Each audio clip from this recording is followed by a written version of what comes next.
Passion MLB, le podcast, épisode numéro 38. Bienvenue à tous. Merci à tout le monde qui nous écoute en live sur Facebook, sur Twitter, sur YouTube et à tous ceux qui nous écoutent en version podcast sur toutes les bonnes plateformes. Je dis merci de nous écouter parce que c'est vrai à chaque semaine, évidemment. C'est encore plus vrai depuis que la saison morte est commencée. Ceux qui sont là, vous êtes des troopers de nous écouter, de nous suivre dans cette saison morte qui s'annonce complètement folle. Comme à chaque saison morte, évidemment, ça va s'étirer pendant des mois. Tous les joueurs vont être liés à beaucoup, beaucoup d'équipes et c'est normal. On va être là pour décortiquer le vrai du faux durant tout l'hiver. Et quand je dis on, c'est moi et Sébastien Berroir qui est là avec moi comme à chaque semaine. Monsieur Berroir, est-ce qu'on s'est remis de la défaite des Yankees? Ça va mieux que la semaine passée. Le temps fait bien les choses. C'est pas un oui, c'est ça va mieux. oui, ça va bien. Là. Okay. C'est sûr que ça irait encore mieux si les Yankees avaient remporté la Série mondiale samedi passé dans le 7e match, mais là. La dépression va-tu recommencer quand Juan Soto va signer avec les Mets?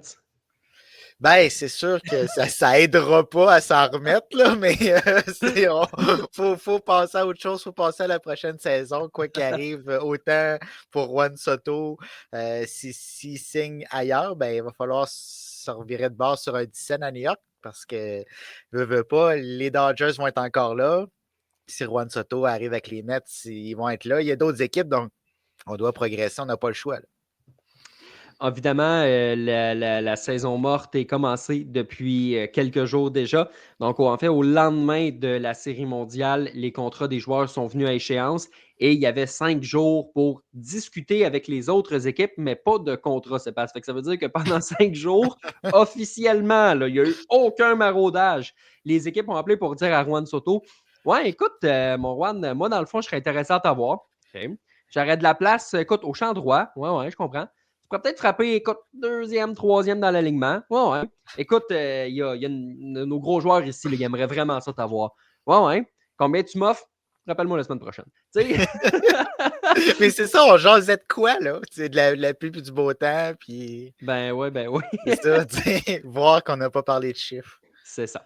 Mais là, officiellement, depuis quelques jours, on peut maintenant.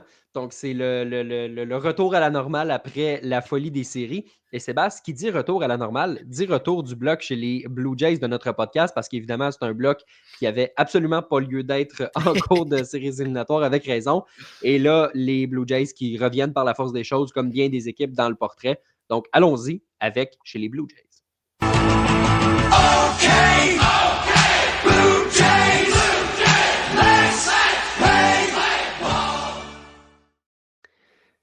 Une fois ce OK Blue Jays terminé, allons voir ce dont les Yankees, les Blue Jays ont besoin. Je pense que j'ai des retours un petit peu là, du mois d'octobre où j'ai beaucoup prononcé le mot Yankees. Oui.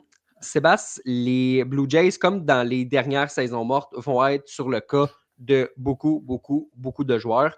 Ils ne signeront pas beaucoup de joueurs parce qu'il y a 30 équipes dans le baseball majeur. Donc, par la force des choses, il y a des cibles où les Blue Jays vont jaser à certains joueurs en sachant qu'ils ont plus ou moins de chance et dans la plupart des cas, ça s'avérera véridique. Mais selon toi, ce serait quoi qu'est-ce qui doit être la priorité des Blue Jays? Là, avec tout ce qu'on a lu en marge là, de la rencontre des directeurs généraux qui s'est terminée, du test de l'œil, évidemment, là, des 162 matchs cette saison qui nous en a dit quand même long sur l'état des Blue Jays. Qu'est-ce que tu ciblerais, toi, si tu étais dans les souliers de Ross Atkins? Tu n'as pas le droit de me dire un nouveau gérant. Non, ben ça, on en a amplement parlé durant la saison, après la saison. Donc ça, c'est un no-brainer. Mais si on y va seulement pour les joueurs, on n'a pas le choix d'y aller sur la butte. C'est là que le bas blesse chez les Blue Jays. Oui, on a eu des problèmes en offensive durant toute la saison. Mais quand même, l'enclos de relève, on manque cruellement de profondeur. La rotation, on manque cruellement de constance. Donc, on doit régler cette lacune-là sur la butte. On a besoin de bras dans cet enclos. On a besoin de bras dans la rotation. Puis si on ajoute un bras dans la rotation, bien, ça envoie Yariel Rodriguez dans l'enclos. Donc, on a un bras de moins à aller chercher dans l'enclos. Donc, vraiment, on doit ajouter des bras de qualité au monticule. Et c'est sûr qu'on doit quand même toucher à notre attaque parce que si on se fie aux propos de Ross Atkins, de Mark Shapiro, où on veut être des aspirants aux grands honneurs lors de la prochaine campagne, c'est bien beau toucher au monticule, mais on doit toucher à notre attaque parce que l'an dernier, Vladimir Guerrero était seul au monde. On le sait que j'ai l'impression que Bo Bichette va connaître du succès dans la prochaine saison, surtout s'il est bien entouré. Donc, on doit ajouter quelques pièces, mais la priorité des Jays, ça doit être au monticule. Puis moi, ce que j'aime de l'idée de dire on va ajouter dans la rotation, c'est que si jamais il y a des blessures, justement, tu iras piger dans ton enclos Ouais. avec un Yariel Rodriguez ou si un Jake Bloss est en forme en bas, finalement, il n'a pas été testé, le lanceur partant là, qui a été acquis contre Yusei Kikuchi. Mais si tu vas te chercher un lanceur partant, écoute, pour l'instant, il y a quand même plusieurs certitudes dans cette rotation-là. Évidemment, Kevin Gausman va être là, Berrios va être là, Chris Bassett va être là. De la façon dont il a terminé l'année, Bolden Francis, à moins d'un camp d'entraînement catastrophique, va être là comme lanceur numéro 4 ou comme numéro 5. Donc, si tu vas chercher un Max Fried, par exemple, tu as fait un texte là-dessus. Si tu vas chercher peu importe le lanceur que tu voudras bien me nommer, et que tu as Rodriguez qui est là, tu as Jake Bloss qui est en bas, tu as un petit peu plus de profondeur, tu peux avoir, je dis n'importe quoi, mais peut-être qu'un Trey Savage, là, le premier choix, peut monter super rapidement. C'est un gars qui est vu comme un riser, donc un gars qui peut monter les échelons quand même facilement. Si tu as cette profondeur-là en bas, ben, si tu as une blessure, ben là, tu peux peut-être compenser un petit peu plus facilement. Et tu l'as dit, ça repousse Yariel Rodriguez en relève. Deux choses à ce niveau-là. Un, je pense que ça aiderait la relève parce que je pense que ça peut être un bon releveur, même si le but, ultimement, c'est d'en faire un partant. Mais surtout, Sébastien, on l'a vu, il y a eu de la misère l'an passé. Si tu l'as dans ta rotation, tu es inquiet à tous les 5 jours jusqu'à preuve du contraire. Je pense qu'il va avoir une meilleure saison l'an prochain qu'il y en a eu une parce qu'en 2023, il n'avait pas lancé. Mais quand même, si tu veux être une équipe aspirante, tu as vu ce que Yariel Rodriguez a fait en 2024. Il faut que tu te pades un peu. Tu ne peux pas simplement lui donner sur un plateau d'argent un poste dans la rotation, même si c'est le 5e poste. Non, exactement. Puis il risque d'avoir ce poste-là par défaut parce qu'on le sait qu'il va avoir une blessure à un moment ou à un autre dans la saison. Par contre, tu as besoin de constance. On l'a dit tantôt, les lanceurs des Blue Jays manquent de constance. Donc, si à chaque 5e tour de la rotation, on ne sait pas trop à quoi s'attendre, ça n'aide pas à cette constance-là qui manque aux Blue Jays. Et oui, Rodriguez devra en donner plus, mais les autres lanceurs aussi. C'est pas qu'ils ont été mauvais, c'est qu'on ne savait pas à quoi s'attendre de match en match de la part de Gausman, de la part de Bassett, de la part de Berrios.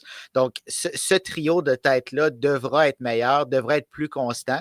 Et par la suite, bien, si on ajoute la profondeur ou qu'on ajoute un autre bras de qualité qui pourrait être un ou deux dans cette rotation-là, bien là, on vient d'enclencher de quoi de bien meilleur. Puis justement, chacun retombe dans sa chaise au sein de cette rotation. Dans l'enclos, ça va prendre de l'aide, possiblement qu'il y a Ariel Rodriguez Beaucoup. par la force des choses. Il sera beaucoup, oui. Oui. Ce qui est spécial du cas des Blue Jays, c'est que c'est une équipe qui dépense quand même beaucoup pour les standards du baseball majeur. Elle ne dépense pas beaucoup comme Steve Cohen ou comme Al Steinbrenner, mais c'est quand même un club qui dépense beaucoup. Il faut le donner au club. Là. On critique bien des trucs, mais si on met quand même de l'argent dans l'alignement.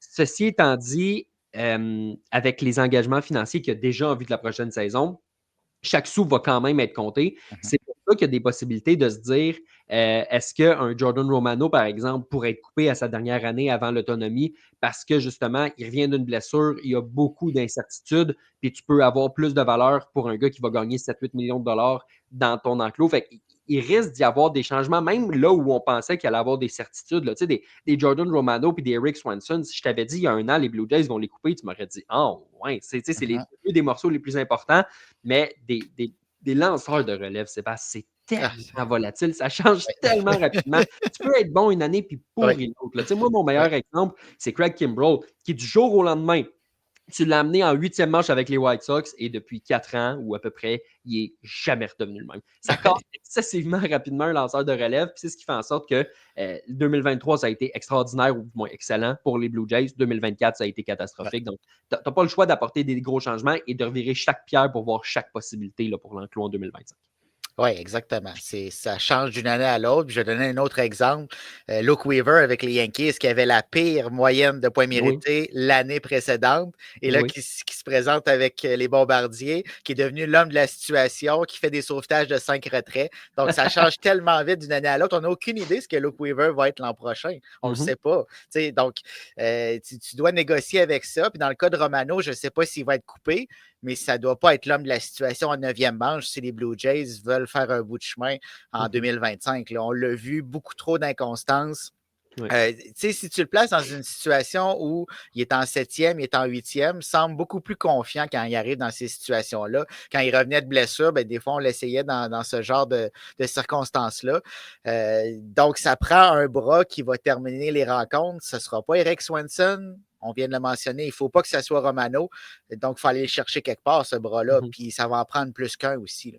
Absolument, absolument. Ben, tu sais, moi, je pense que ça prend 4 nouveaux bras dans l'enclos. Ouais. Puis peut-être que Rodriguez, comme on l'a dit, peut en être un. Si ça en est un, ben, ça en prend 3 autres. Puis c'est pas obligé d'être nécessairement des superstars établis. Ça peut être des jeunes que tu vas chercher. Tu sais, comme Swanson, on avait beau chialer sur cette transaction-là de Teoscar Hernandez, mais quand même, l'an passé, en 2023, Swanson, une chance qu'il était là. Tu sais, puis il avait été acquis comme ça. Moi, je pense que c'est un chemin que les Blue Jays doivent reprendre. C'est-à-dire, tu échanges des joueurs, pas des Teoscar Hernandez, mais des jeunes à l'avant-champ en ce moment. Tu sais, tu regardes tout le trafic qu'il va y avoir dans l'avant-champ, Sébastien. Tu sais, tu as, Vladimir Guerrero Jr. et Beau Bichette qui, on reviendra sur Beau Bichette là, et qui ne sera pas échangé selon, selon Ross Atkins, mais jusqu'à preuve du contraire, tu as ton joueur de premier but, peut-être de troisième but, puis un gars qui va jouer un peu DH, et tu as ton joueur d'arrêt-court de tous les jours. Tu sais, ça, c'est canné. Pour le reste, tu as David Schneider qui est là, qui peut jouer dans le champ extérieur aussi, mais quand même. Tu as un Nick Clement qui est là. Tu as Addison Barger qui peut aussi jouer dans le champ extérieur, mais qui est là. Tu as Orelvis Martinez qui va se battre pour un poste. Tu as Will Wagner qui a impressionné l'an passé. Tu as Léo Jimenez qui a été excellent dans le milieu d'avant-champ en deuxième moitié de saison. Et tu as Spencer Horwitz qui a finalement fait sa place. À un moment donné, tu n'auras pas de place pour tout le monde. Oui, ça va t'en prendre dans le 3A, mais moi, ce que je pense, c'est qu'avec ce trafic-là, profite de la valeur de certains, échange-les, puis va chercher des bras en relève en retour. Parce que si tu passes juste par les agents libres, Sébastien, tu vas gruger de l'argent que tu ne peux pas mettre sur les lanceurs partants, que tu ne peux pas mettre sur des frappeurs de qualité. Puis ça ne veut pas dire que les releveurs vont se lancer pour aller jouer à Toronto non plus, là, juste qu'on se le dise. Là, c'est pas, les Blue Jays se sont pas mis en position d'être attirants. Si tu vas chercher un jeune releveur avec du contrôle et que tu donnes un jeune frappeur avec du contrôle, ça peut être un win-win pour les Blue Jays. Oui, seul bémol, trompe-toi pas. Si tu échanges un jeune, trompe-toi pas. Il ne faut pas que ça soit une situation comme Gabriel Moreno. Je ne dis pas qu'il y a un Gabriel Moreno au sein de ce groupe de joueurs d'avant-champ-là, mais échange le bon parce que ça pourrait venir te hanter par la suite. C'est sûr qu'il faut que tu profites du fait que tu as beaucoup de profondeur, même s'il n'y a aucun joueur qui se démarque en ce moment que tu dis ça va être mon joueur établi de deuxième but, ça va être mon joueur établi de troisième but. Ils sont tous à peu près au même niveau. À certains moments, il y en a qui se démarquent, à certains autres, c'est d'autres joueurs. Donc, tu devras faire des choix. C'est pour ça que vers la fin de la saison, j'aurais aimé ça voir des joueurs établis à des positions pour pouvoir les évaluer de la bonne façon. On ne l'a pas fait vraiment, peut-être à la toute fin, mais il va falloir le faire au camp d'entraînement et en début de saison et ensuite se servir de ceux qu'on ne gardera pas pour aller justement chercher des bras dans l'enclos de relève, comme tu l'as mentionné. Parmi ces jeunes-là que j'ai nommés, est-ce qu'il y en a qui t'ont impressionné en deuxième moitié de saison plus que d'autres, puis sur lesquels tu déciderais peut-être de garder si tu étais dans la chaise des Blue Jays de Toronto? Tu sais, moi, tu vois, mettons, là, un Will Wagner m'a vraiment impressionné au deuxième coussin. Puis de ce que j'ai lu aussi, j'ai l'impression que les Blue Jays veulent peut-être lui donner un petit edge de la façon dont c'est construit en ce moment pour dire ce serait le fun que tu te sauves avec le poste au prochain camp d'entraînement pour être le deuxième but partant. Moi, c'est un joueur que je ne toucherais pas trop. Puis à l'inverse, j'ai l'impression qu'un Spencer Horwitz là, qui a de la misère au deuxième but puis qui est pogné derrière Vladimir Guerrero Jr. au premier coussin pour le moment, puis qui a connu une meilleure saison que les attentes, moi, je capitaliserais sur sa valeur marchande. Tu sais, je ne sais pas si tu as une lecture différente ou s'il y a d'autres joueurs que tu vois, mais moi, j'échangerais un Horwitz pour garder un Will Wagner, puis après ça, on décidera ce qu'on fait avec les 5-6 autres. Là. Mais... je vais être plate, je m'en allais exactement à la même place. Will Wagner, il n'y a rien de spectaculaire, mais il fait tout de la bonne façon. C'est ce genre de joueur-là que tu veux avoir, surtout dans une équipe qui, on l'a mentionné plusieurs fois, manque de constance, ne font pas les jeux tout au long de la saison. Donc, ça te prend un gars qui est stable, qui fait les jeux, qui rien de spectaculaire, mais qui est très solide. Puis, comme tu l'as mentionné, s'il y en a un qui a une valeur, c'est Spencer Horwitz. Je ne pense pas que David Schneider ait une grande valeur sur le marché des échanges. Du côté défensif de la balle, c'est très, très difficile, voire catastrophique. Donc, on a certaines réserves pour les formations qui voudraient acquérir ces services. Donc, je pense que Horwitz est celui qui a le plus de valeur et qui est probablement le plus bloqué par les joueurs qui sont présents dans l'alignement partant des Blue Jays. Donc, oui, ça pourrait être une bonne monnaie d'échange. On sait tout le potentiel que ce joueur-là a. Tantôt, quand on mentionnait le fait de ne pas se tromper, ça ne veut pas dire qu'Horwitz ne doit pas éclore ailleurs. Mais si tu décides de l'échanger, le bras que tu vas aller chercher dans l'enclos ou dans la rotation devra être de valeur équivalente. Ouais. On s'attend à ce qu'Horwitz ait quand même une belle carrière, mais tu vas devoir aller chercher un joueur qui, lui aussi, va avoir une belle carrière. Un win-win. Oui, c'est ça. On dirait que dans le sport en général, il y a une vingtaine d'années, on faisait une transaction, puis la mentalité, c'était il faut que tu l'écrases, l'autre équipe. Oui. Aujourd'hui, on dirait que la mentalité, c'est on peut-tu tous les deux trouver notre compte? Je veux pas te fourrer, faut-moi pas juste, on peut-tu chacun faire ce qu'on a à faire puis être satisfait avec notre joueur? Je pense que c'est ce qui pourrait être dans ce cas-là. Mais surtout quand les besoins des deux équipes ne sont pas les mêmes, c'est plus facile de ne pas essayer de se fourrer. Les deux vont gagner quelque chose parce qu'ils ont un besoin différent. Tu dois capitaliser là-dessus. Fait que t'es-tu en train de me dire que les Blue Jays ne pourraient pas faire ça avec les Angels qui eux aussi cherchent des lanceurs depuis 48 000 ans? Oui, mais les Angels, ils ont des besoins partout. Fait que ça ne marche pas, là. Ils ont surtout besoin d'un nouveau propriétaire, je pense. Oui. Ou d'un déménagement, je ne sais pas. D'un nouveau stade. Ils ont besoin de bien des affaires. Ils ont besoin qu'un médecin soigne Mike Trout pour de bon. Oui. Il faudrait ramener le Rally Monkey, là. C'est peut-être là que ça va se passer. Ouais. Moi, je leur enverrais Grimace. Ah, peut-être. Oui, parce que Rally Monkey, il le paye John, là. Hein? Non, je pense pas. Non, c'est ça. Il est en fin de carrière. Monkey Dance, Monkey Do, là, je pense qu'il danse plus tant que ça. Un joueur que je veux surveiller dans l'avant-champ, puis je me demande vraiment ce qui va se passer avec lui, c'est Léo Jiménez.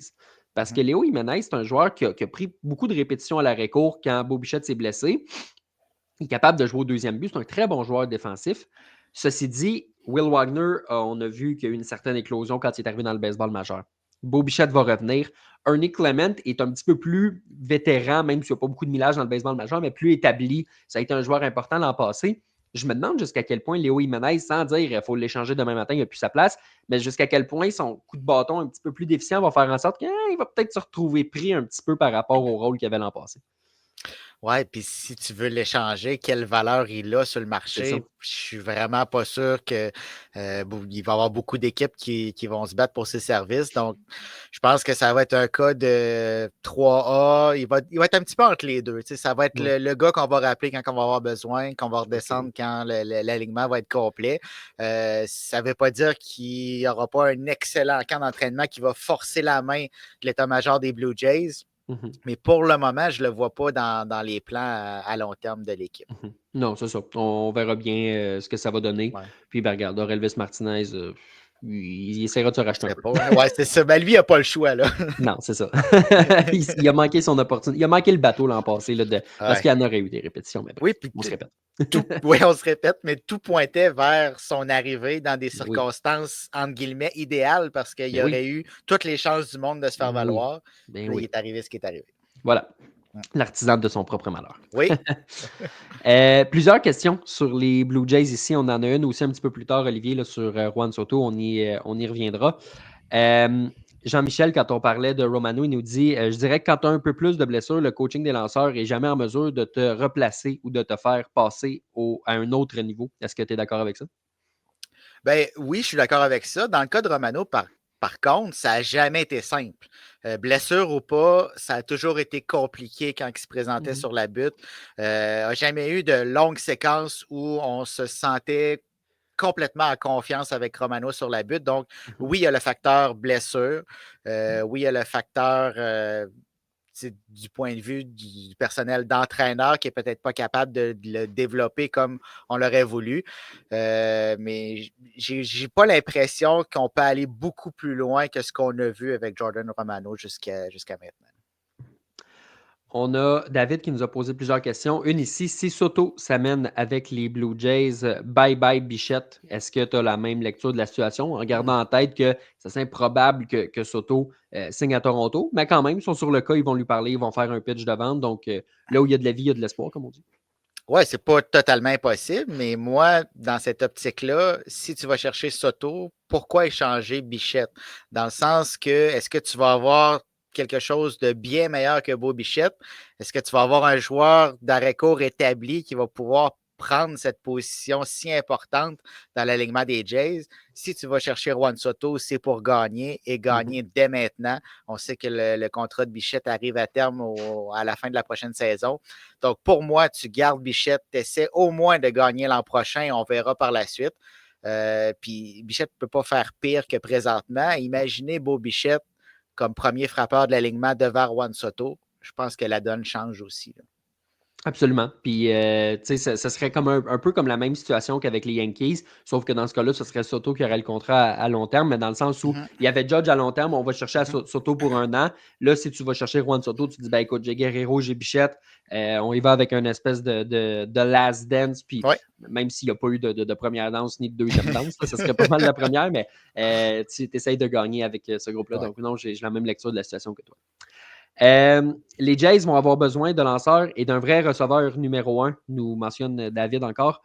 J'ai la même lecture de la situation. Ceci étant dit, moi, je pense que les Blue Jays vont y aller avec Kirk puis qu'ils vont se trouver un vétéran de la game à qui tu peux donner 50, 60 matchs, là, qui va jouer 2 matchs par semaine, quelque chose comme ça, puis qui vont vraiment espérer que Alejandro Kirk connaisse une grosse saison.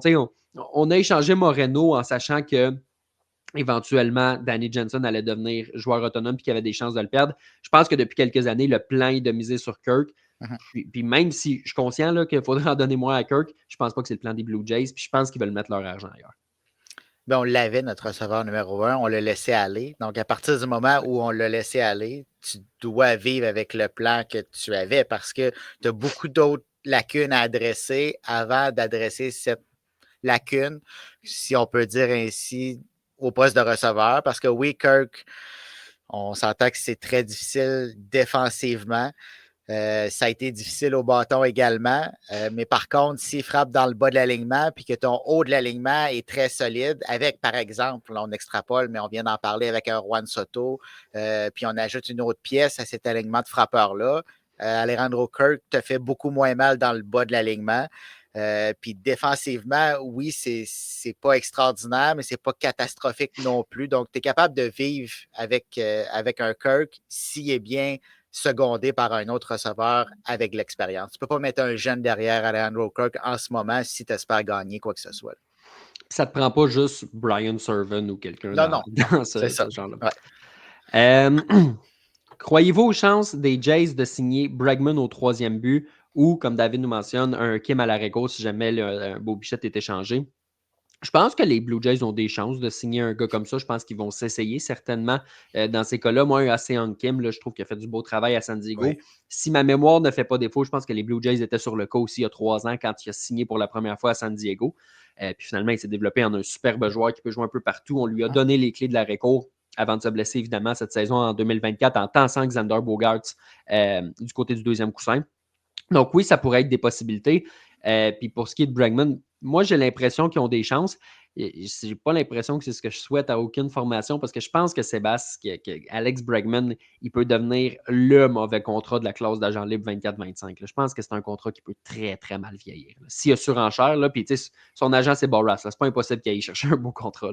Oui, ça va être probablement le cas. Ça va être surtout la fin du prochain contrat de Bregman, ça risque d'être catastrophique. Par contre, on a vu ça avec plusieurs contrats. C'est souvent, on achète les bonnes années en ajoutant d'autres années à la fin où on paye un petit peu dans le vide. Donc, ça risque de ressembler à ça.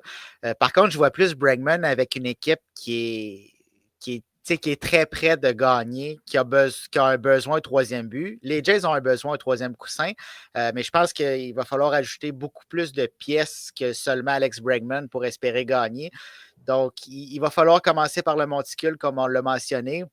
Puis là, si on ajoute des bras dans la rotation, dans l'enclos de relève, qu'on va chercher un joueur de 2e but, qu'on va chercher un Alex Bregman, ça commence à coûter cher. Je comprends que les Jays sont réputés pour dépenser de l'argent, avaient la 7e plus grosse masse salariale, mais je ne suis pas sûr que Rogers est prêt à mettre tout cet argent-là pour ces joueurs-là. Je pense qu'il serait prêt à mettre de l'argent pour un Juan Soto, mais là, d'ajouter tous ces joueurs-là, dont Alex Bregman, j'ai des doutes. Étienne, qui nous donne raison là-dessus, il dit que Bregman sera le Springer 2.0. C'est pas une vilaine comparaison. En effet, les deux qui viennent de Houston en plus, là, je pense que tu as raison là-dessus, Étienne. David qui nous mentionne, quand on parlait de Will Wagner, est capable d'être le deuxième but régulier l'an prochain et il pense que Horwitz va quitter justement pour un bon releveur. Et il ajoute que Jimenez va être un bon joueur de banc comme Ernie Clement. Donc, tu sais, t'en parlais tantôt, là, un joueur de 3, joueur de banc. C'est probablement le rôle qui l'attend. Puis, tu sais, si jamais il y a des blessures, à court terme, peut peut-être dépanner un petit peu là, s'il y a un petit passage sur la liste des blessés là, de certains joueurs au milieu de l'avant-champ. David qui nous mentionne aussi que les Jays ont besoin de leadership et des gars comme Bregman et Springer représentent un plus. Ça, c'est un bon point aussi. Puis, tu sais, c'est un peu pour ça que Springer avait été amené aussi. Là, tu sais, c'est pour prendre le prochain step. À ce point-ci, ceci dit, est-ce que les Jays ont besoin du leadership de Bregman? Tu sais, à quel point il amène du leadership, Bregman? Je ne sais pas. Tu sais, on dirait que c'est peut-être facile de passer pour un bon leader quand tu es derrière Altuve aussi. Là, je ne sais pas. Aussi, dans ce vestiaire-là, il y avait quelques leaders, on va se le dire, avec les Astros. Là. Puis même le leadership de Springer est quand même, on peut en douter à certains instants. Je m'attendais à beaucoup plus du leadership de Springer. C'est sûr qu'on n'est pas dans le vestiaire, on se fie à ce qu'on voit. Mais pour moi, ça prend plus que ça. Puis là, je ne parle pas de leadership, mais à ce compte-là, est-ce qu'on ramène un Teoscar qui, quand il était avec les Blue Jays, s'entendait à merveille avec Vladimir qui avait du plaisir à jouer au baseball? Est-ce que ça pourrait faire la différence de ramener un gars qui sait comment gagner, qui a pris de la maturité depuis son départ de Toronto? Ça pourrait peut-être faire une différence dans ce vestiaire-là. Absolument. Puis, tu sais, tu as Étienne qui nous parle justement du leadership de Springer avec les Blue Jays qui semblent donc avoir un certain doute avec ce niveau-là, là, un petit peu comme tu l'as évoqué. Et Jean-Michel qui nous mentionne que Kirk n'aide pas tes lanceurs derrière le marbre. C'est vrai que c'est quand même un aspect qui est important. Puis c'est pour ça que on le dit, ça prendrait idéalement un autre receveur qui est capable de manger des manches, manger des matchs là, pour les Blue Jays de Toronto. Mais même si on voulait le remplacer, Kirk, qui on va chercher? Ça court pas les rues, là, des bons qui dirigent bien les lanceurs. Là, il va falloir payer un prix astronomique, puis on a d'autres choses à régler avant ça. On pourrait aller chercher Wilson Contreras. Ah non, c'est pas sa force. Non, c'est vrai, il va jouer au premier but. C'est ça. David qui nous mentionne que Springer ne peut pas faire tout seul, c'est un bon point aussi. Le leadership à Toronto est un sujet assez spécial. Ça. Il y a beaucoup d'angles. Bon, veux-tu qu'on parle de John Schneider? Non. Fait que. Écoute, le temps file, Sébastien. Fait que allons voir ce qui se passe un petit peu ailleurs dans le baseball majeur.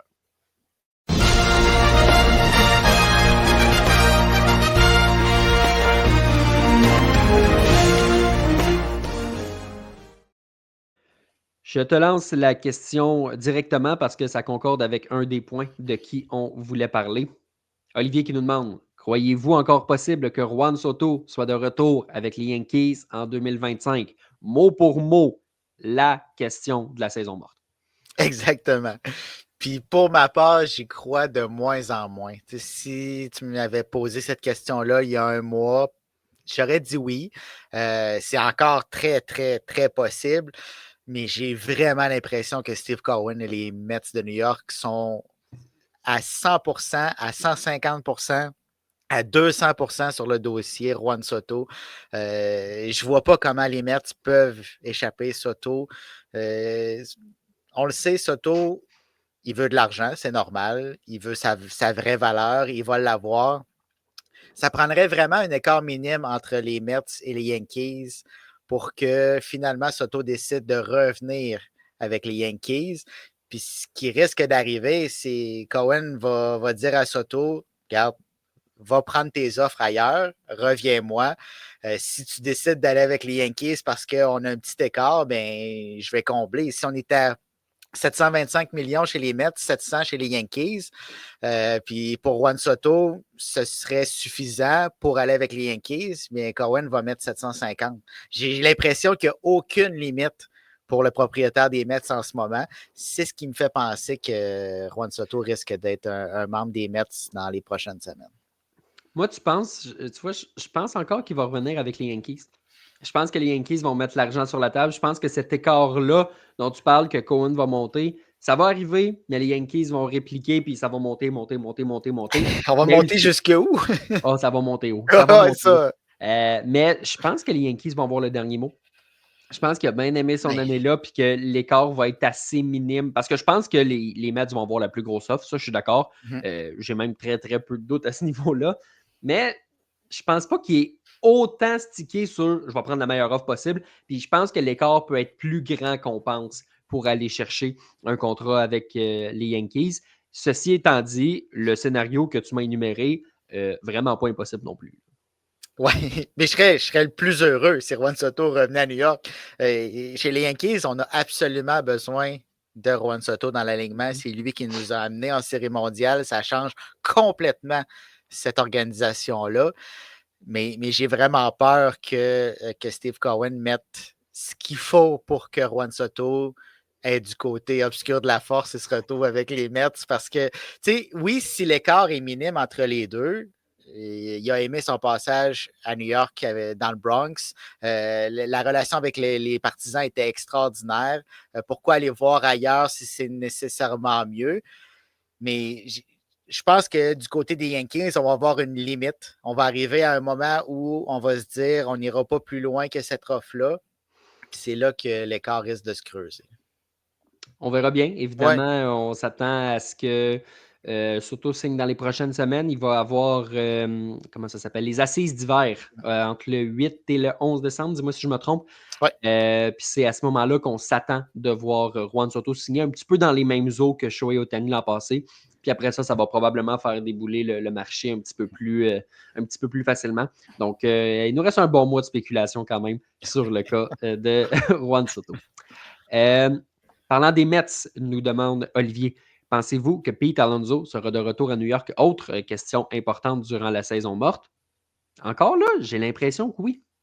Parce que j'ai l'impression qu'un joueur de premier but vieillissant comme ça, c'est pas toutes les équipes qui vont vouloir le payer. Et si je suis conséquent avec le fait que Juan Soto s'en va avec les Yankees, je me dis que Steve Cohen ne voudra pas se retrouver les mains vides.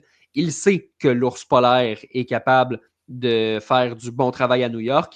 Les négociations, la relation entre Cohen et Scott Boras, qui est aussi l'agent de Pete Alonso, qui est l'agent de pas mal tout le monde cet hiver, je te dirais, est quand même assez bonne. Donc, je pense que les chances de voir Pete Alonso rester avec les Mets sont bonnes. Je ne pense pas que le contraire est vrai. Je ne pense pas que si Juan Soto signe avec les Mets, qu'on va le retrouver avec les Yankees forcément. Ce n'est pas impossible, mais moi, ce n'est pas un scénario auquel je crois. Toi, Pete Alonso, qu'est-ce que ça te sonne comme cloche? Ben moi, si je suis conséquent avec le fait que je pense que Juan Soto va se retrouver avec les Mets, je ne crois pas que Pete Alonso va être de retour à ce moment-là. Puis comme tu l'as dit, ça ne veut pas dire qu'il va aller nécessairement avec les Yankees. Du côté des Mets, si on va chercher Juan Soto, on peut déplacer Mark Vientos qui a eu des séries éliminatoires extraordinaires au premier coussin. On peut jouer dans cette aventure-là sans dépenser plus parce qu'on va avoir déjà dépensé 700 millions. Et probablement plus sur Juan Soto. Donc, je comprends que les poches sont pleines là, pour Steve Cohen, mais à un moment donné, il va falloir faire des choix. Puis c'est à ce moment-là que Pete Alonso pourrait se retrouver ailleurs. Ceci dit, si Juan Soto revient avec les Yankees ou s'en va avec les Rays, par exemple, Pete Alonso, je pense qu'il va être de retour avec les Mets. Moi, je pense que Juan Soto va signer avec les Aces de Sacramento. Oui, ça, oui. Parce que là, c'est officiel, là. C'est les Aces. Les Aces.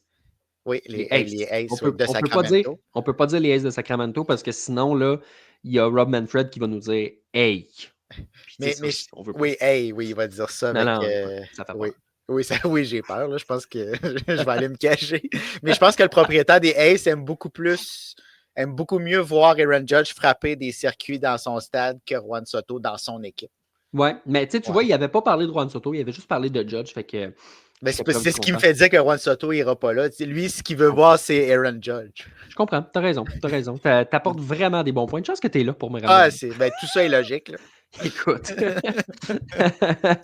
Question intéressante d'Étienne ici. Vous attendez-vous à un marché des joueurs autonomes complètement gelé comme l'an dernier et voir des gros noms finir par signer des contrats de 1 an à la fin du camp d'entraînement? C'est quoi ton avis sur la question? Non, je crois pas. Comme tu l'as dit tantôt, j'ai vraiment l'impression que Juan Soto va signer au début du mois de décembre, comme Shohei Ohtani, comme Garrett Cole, comme la norme entre guillemets. Puis par la suite, ça va débouler. Scott Boras a eu une leçon l'an dernier. Ça a payé sous certains aspects, ça n'a pas payé sous d'autres. Mais là, je m'attends à un marché régulier, si on peut dire. Là, on va revenir à la bonne vieille méthode que le gros nom va signer en premier. Il va y avoir quelques petits noms qui vont signer dans le prochain mois. Mais vraiment, à partir du moment où Juan Soto va signer avec une équipe, bien, le marché va se déclencher. Puis on va avoir des contrats à long terme. Je ne m'attends pas beaucoup à de contrats d'1 an avec des options de sortie, là, comme on a vu l'an dernier. Non, je pense que ça va être un gros hiver pour Scott Boras. Puis comme Scott Boras détient la majorité des clients, ça va être un bon hiver. Écoute, on parle de Scott Boras. Il y a un joueur qui a déjà signé son contrat. On pensait qu'il l'avait signé la semaine passée. En fait, il l'a signé il y a 5 ans. Situation Garrett Cole. Garrett Cole signe son contrat il y a 5 ans. 9 ans, 36 millions de dollars par année, 324 total. Avec une option de sortie après 5 ans qui se trouve à être en ce moment.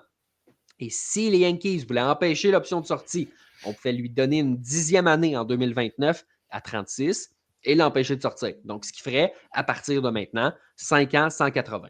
Garrett Cole utilise son option de sortie. Les Yankees disent, nous, on n'est pas confortable avec la 5e année. Fait que théoriquement, ça veut dire Garrett Cole devient agent libre parce qu'on n'a pas pris l'année d'option. Garrett Cole, il dit, ouais, moi, j'aimerais ça rester. Les Yankees disent, ouais, on aimerait ça te garder. Là, les deux équipes se regardent, les deux clans se regardent dans le blanc des yeux, puis ils collent un petit peu le bluff de l'autre en se disant on était correct avec le 4x36 qui restait. Et ils ont décidé, Sébastien, d'appeler l'association des joueurs et la MLB pour dire ouais, ça se fait-tu annuler une option de sortie? Donc, on n'a pas re-signé un nouveau contrat de 4x36 sur les mêmes thèmes qu'avant. Non, on a sorti le contrat des boulamites en disant l'année d'option n'a jamais existé. Puis finalement, on se retrouve dans une situation où rien n'a changé. C'est pas. Moi, dans ma tête, c'était clair que les Yankees prenaient la 5e année puis qu'ils se disaient on le garde, on ne peut pas le perdre. Finalement, chapeau aux Yankees d'avoir évité de le payer à 38-39 ans à ce prix-là. Là. Ça a été un bon coup quand même, ultimement, des Yankees, puis du joueur aussi qui a réussi à obtenir la valeur qu'il valait, c'est-à-dire d'être payé comme un des meilleurs lanceurs du baseball. Oui, mais il avait déjà cette valeur-là. C'est ça, ouais, c'est ça qui est avec incroyable. Avec sa blessure, mettons que Garrett Cole, pas d'option de sortie, juste devient agent libre à ce moment-là, à 34 ans, avec son historique de blessure, pas son historique de blessure parce qu'il n'y en a pas beaucoup, mais sa grosse blessure cette année, est-ce que tu lui donnes 144? Je ne suis pas certain, moi. Non, c'est ça, mais il avait juste à ne pas la prendre, son option de sortie. Je comprends qu'il a poussé le bouchon pour essayer d'avoir cette 10e année-là, mais au final, c'est comme s'il ne l'avait jamais pris. Puis c'est tellement spécial, cette situation-là. Je suis content en tant que fan des Yankees que ça se soit réglé de cette façon-là. Je pense que les deux parties sont quand même en bons termes, mais ça aurait pu mal virer. Puis, tu sais, là, tu te rends à aller voir l'association des joueurs, le baseball majeur, pour confirmer cette option de sortie-là que tu retires du contrat. Les Yankees sont vraiment bien manœuvrés. Ça s'est bien terminé pour eux. Ils vont pouvoir peut-être négocier une prolongation de contrat à plus faible coût par la suite. Donc, c'est la situation idéale. Du côté de Garrett Cole, peut-être pas sa meilleure.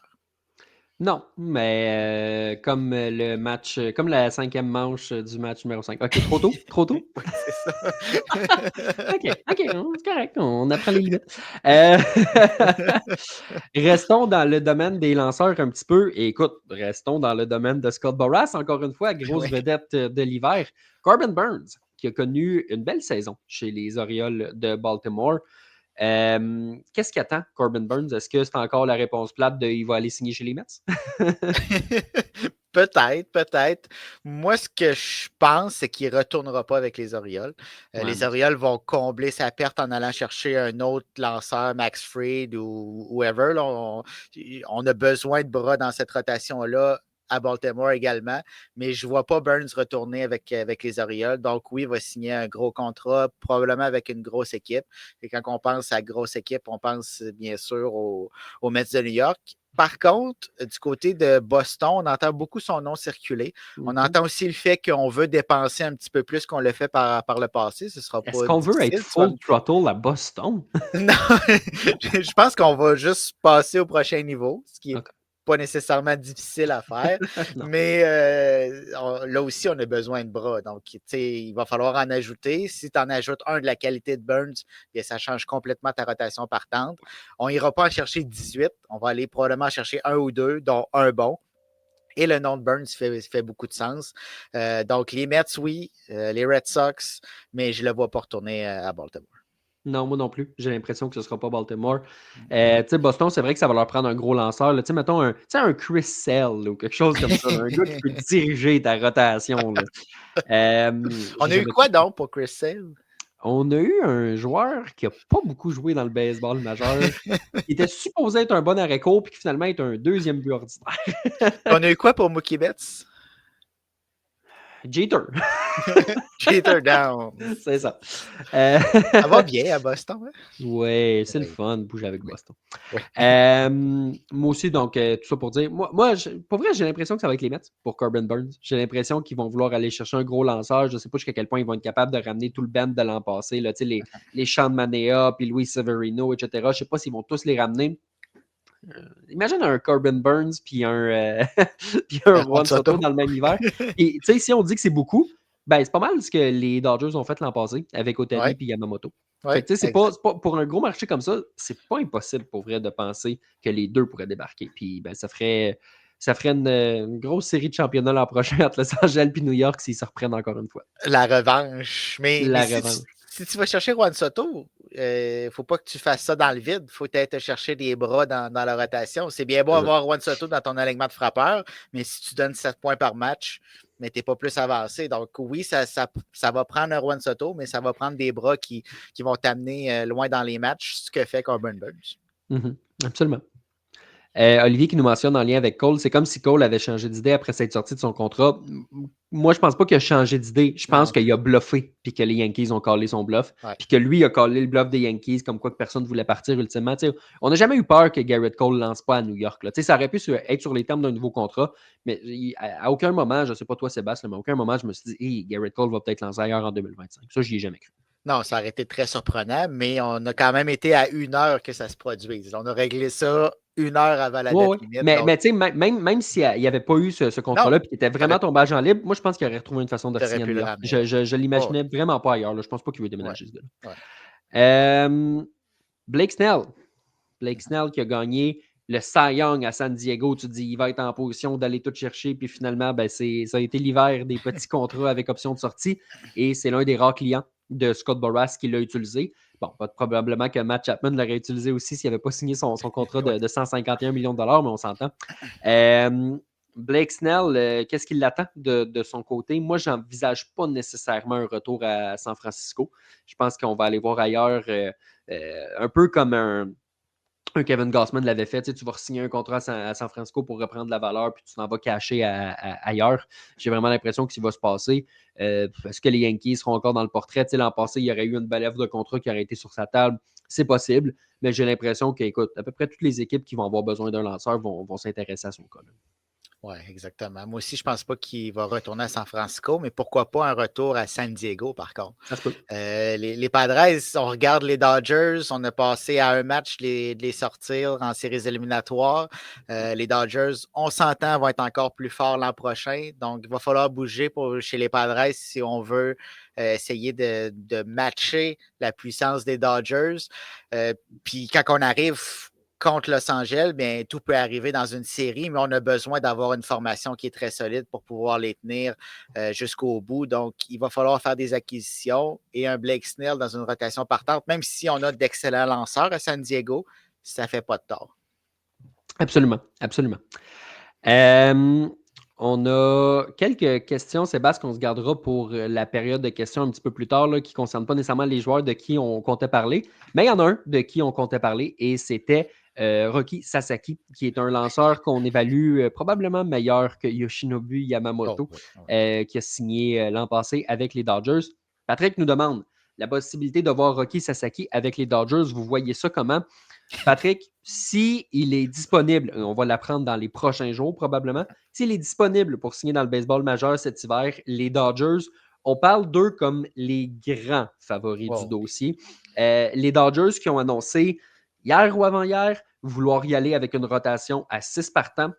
Si tu y vas avec 3 Japonais comme ça qui sont habitués d'y aller avec une rotation à 6, qui se complètent les 3 ensemble, que tu ajoutes à des Tyler Glasnow, puis Clayton Kershaw, puis les Dustin May ou tout ce que tu voudras, je pense que ce serait excessivement logique. Je pense que Sasaki veut jouer avec Yamamoto, veut jouer avec Shohei Ohtani. C'est sur la côte ouest, c'est attirant en ce moment pour les Japonais d'aller jouer à Los Angeles. C'est l'équipe qui vient de gagner la Série mondiale.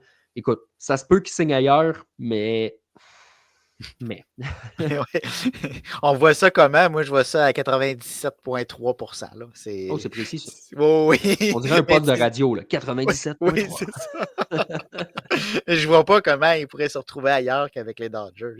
Et dans le cas de Yamamoto, pour moi, il y avait beaucoup plus de possibilités. Les Yankees, les Mets. Dans le cas de Sasaki, j'en vois une seule et c'est les Dodgers. Puis imagine-toi une rotation. Là, il faut être en santé, là, ce qui est problématique chez les Dodgers, là, mais une rotation qui comporte Sasaki, Yamamoto, Glasnow, ça va être très, très, très dur à battre en séries éliminatoires. Ohtani. Oui, Ohtani, oui, bien sûr. On va voir dans quel état il va revenir, mais à 100%, c'est quasi imbattable. Puis, tu sais, si tu mets un Clayton Kershaw là-dedans aussi, puis que tu le mets aux 6 jours au lieu de 5, peut-être que ça peut l'aider à rester. Ouais. Moi, je pense que vraiment, c'est une bonne idée pour les Dodgers d'y aller à 6 partants. Ce qui est assez ironique considérant le fait qu'ils n'ont pas été capables d'en mettre 4 en série. Là.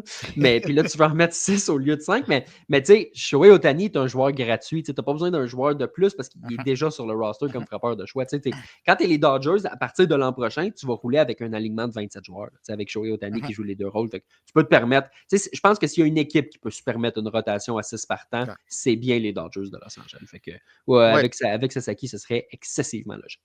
Puis en séries éliminatoires, tu ramènes ça à 4. Tu mets Clayton Kershaw probablement dans l'enclos de relève. Un gaucher que tu peux amener. T'es blindé chez les Dodgers. Oui, ils vont être plus forts que l'an passé, les Dodgers, si tout va bien. C'est ça. C'est dangereux. Ouais, quand même. Je veux qu'on jase d'un Willy Adames.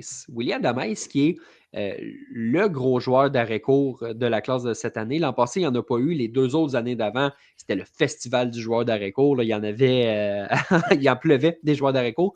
Là, bon, tu peux avoir un Ha-Seong Kim que je ne déteste pas, mais il n'est pas du calibre de Willy Adames. Willy Adames, c'est un vrai joueur d'arrêt-court vedette disponible sur le marché, ouvert à aller jouer au 2e but, ouvert à aller jouer au 3e but. Ça, ce que ça veut dire, c'est payez-moi comme un arrêt-court, puis après ça, je me déplacerai si vous voulez, mais j'ai quand même l'intention de jouer à l'arrêt-court. Mais c'est un vrai bon joueur à qui je ferais confiance. T'sais, moi, je ferais plus confiance à un Willy Adames qu'à un Alex Bregman, par exemple. Même si tu me dis que c'est pour jouer au 3e but, au 2e but, à l'arrêt-court, évidemment, Bregman, ça fait longtemps qu'il n'a pas joué là, mais peu importe la position, il est plus jeune. Non, il n'a pas gagné la Série mondiale comme Alex Bregman l'a fait, mais c'est à peu près tout ce qu'il y a de moins sur son homologue de Houston. Adames, c'est un beau candidat. Oui, il y a un petit peu de tout. Puis c'est un joueur très, très complet. C'est un joueur que son contrat va te faire beaucoup moins mal. Tantôt, tu disais qu'il était ouvert à jouer partout. Il est ouvert à être payé, mais quand même, ça va te faire moins mal qu'un Alex Bregman à long terme. Puis ça nous ramène à qui? Ça nous ramène aux Dodgers, encore une fois.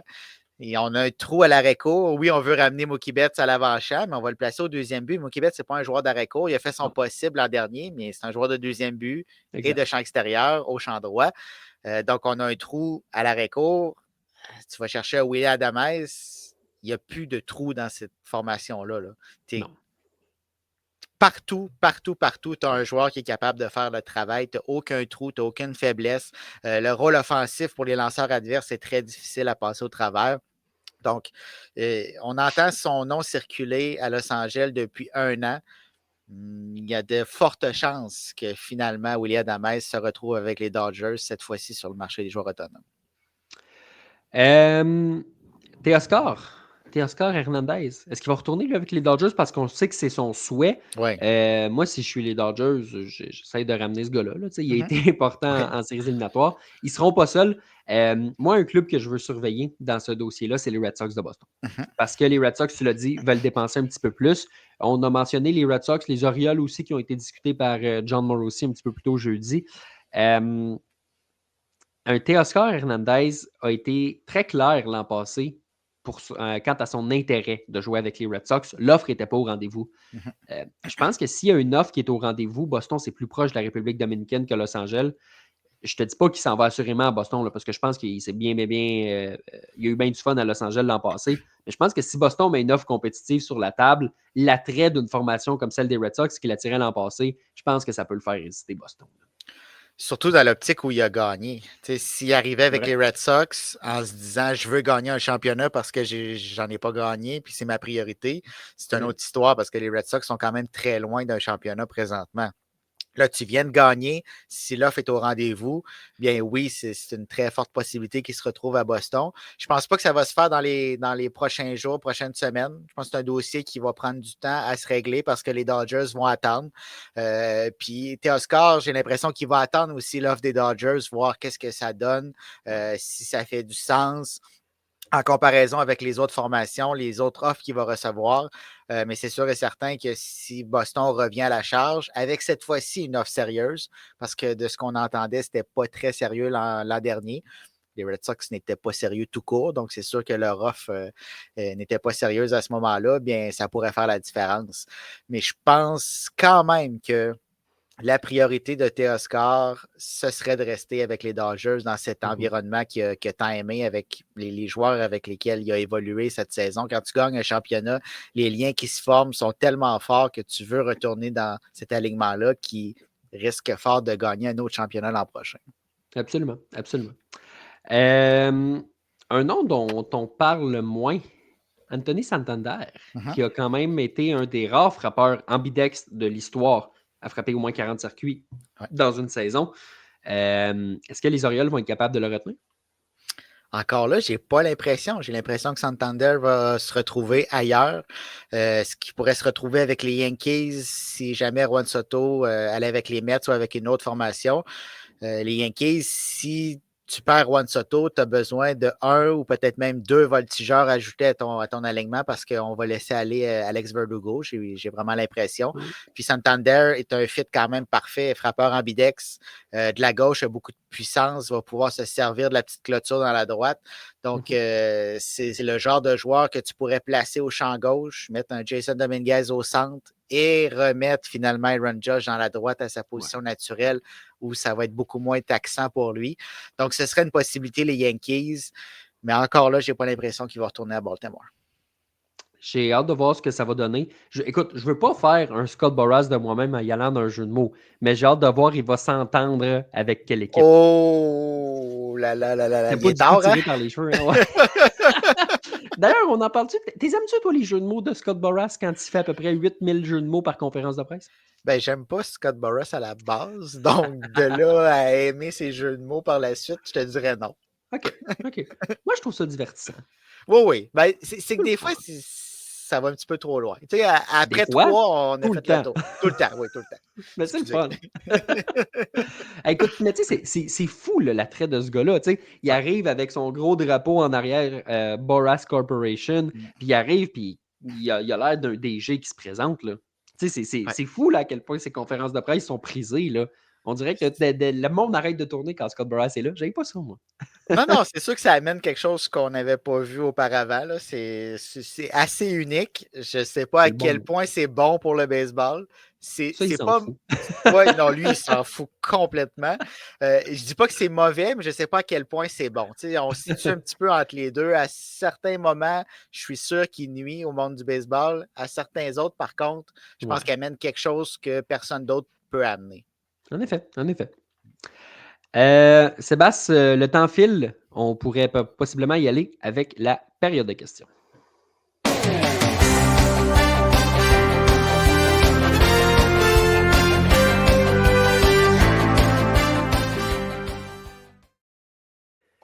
Question de Jean-Michel ici, que j'aime beaucoup. La question, Jean-Michel, je ne te connais pas personnellement. Mais j'apprécie toujours les questions durant les podcasts. Est-ce que les Pirates vont enfin être en mesure d'éclore l'année prochaine? On annonce depuis 3 ans. Et avec Paul Skeens, Jared Jones, Mitch Keller comme 3 premiers partants, c'est sûr que c'est une bonne base. Qu'est-ce que tu penses des Pirates de l'an prochain? T'sais, Évidemment, on ne s'attend pas à ce qu'il soit dans le derby pour signer Corbin Burns ou pour signer Blake Snell ou pour signer Juan Soto. Mais l'an passé, ils ont quand même signé certains gars. L'an passé, ils ont signé un Aroldis Chapman à 10 millions de dollars. C'était pas dans les habitudes de la maison de mettre tant d'argent pour un releveur en fin de carrière. Fait, on dirait qu'il y a une certaine volonté d'aller un peu plus loin pour les standards de Bob Nutting, le propriétaire, évidemment, là, pas pour les standards de Steve Cohen. Mais qu'est-ce que tu vois dans ta boule de cristal pour les Buccos de Pittsburgh? Je ne sais pas ce que je vois, je sais ce que je veux voir. Je veux voir quelque chose un petit peu comme l'an dernier, mais un petit peu plus comme les Royals ont fait, en ajoutant des vétérans, en ajoutant des joueurs qui vont avoir un impact dès cette saison, qui vont entourer ces jeunes joueurs-là, qui peut-être même vont les amener en séries éliminatoires. On se rappelle que les Pirates ont connu tout un début de saison l'an dernier. On s'est écroulé par la suite. Mais là, si on peut prendre ce début de saison-là puis l'amener au prochain niveau avec des vétérans, c'est ça que ça prend. C'est ça que ça prend pour se rendre au mois d'août, passer ces jours qui sont plus difficiles au mois d'août, puis se maintenir dans la course, finalement se rendre en série. Puis à partir de là, tout est possible. Je ne dis pas que les Pirates vont remporter la série mondiale, loin de là, mais au moins de se rendre là, de prendre l'expérience que tu vas pouvoir avoir à ce moment-là. Ça ne s'achète pas, puis c'est ça qu'il faut faire. Il faut ajouter, pas seulement patcher là, cette formation-là, ajouter des bons joueurs, vétérans, qui vont amener quelque chose à cette formation-là, pas seulement remplir un chandail. Puis profite du fait que Paul Skeens, il te coûte à peu près $1 million. Parce qu'à un moment donné, long, quand il va être admissible à l'arbitrage là, dans 2 ans, il va commencer à te coûter cher. Ouais. Profites-en. Jean-Michel, si Marcelo Mayer connaît un excellent été revenant de sa blessure, est-ce qu'on va faire de la place et tenter un pari à la Anthony Volpe il y a quelques années chez les Yankees là, pour les Red Sox de Boston? Très clairement. Si les Red Sox ont un espoir en qui ils croient beaucoup, qui est capable de faire la différence à petit prix et d'aider cette formation-là à gagner, je pense que le ton de ma réponse veut dire oui, clairement, on peut faire de la place à Marcelo Mayer si il peut aider ce club-là à bas prix. Ben, c'était le vol du repêchage à ce moment-là. Je comprends qu'il y a la portion monétaire là, dans les repêchages du baseball majeur, mais c'était quand même un vol. Le potentiel de ce joueur-là est infini. Donc, s'il arrive à réaliser ce qu'on attend de lui, c'est sûr et certain qu'on doit l'utiliser, puis qu'on doit commencer à penser à construire autour de Marcelo Mayer. Les Red Sox ne sont pas rendus à gagner, mais on doit planifier selon si la carrière de Mayer se déroule comme elle devrait, selon où il va arriver à son prime, puis construire autour de ça pour arriver au même moment, puis essayer de remporter un autre championnat à Boston.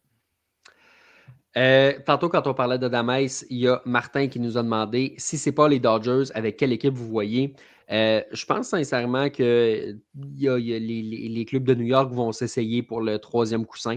Je pense que les Blue Jays vont s'essayer possiblement pour un des 2 coussins, le 2e ou le 3e, si jamais Bo Bichette part, tu as une solution. Mais il y a 2 clubs que je vois un peu plus sérieusement que les autres. Un, c'est les Braves. Je pense que les Braves pourraient aller chercher un peu de cette attaque-là et il n'y a personne d'indispensable qui joue à l'arrêt-court là-bas. Et l'autre, Buster Posey, il y a une couple de jours, l'a dit très clairement, on veut du renfort à l'arrêt-court. Et c'est Sébastien, le meilleur joueur d'arrêt-court disponible sur le marché. Oui, exactement. Pour les formations qui ont un besoin à cette position-là, même si Adames est prêt à changer de position, sa position naturelle où il va être le plus utile, c'est à l'arrêt-court. Donc, si tu as un besoin, la position numéro 6, c'est le joueur que tu dois cibler.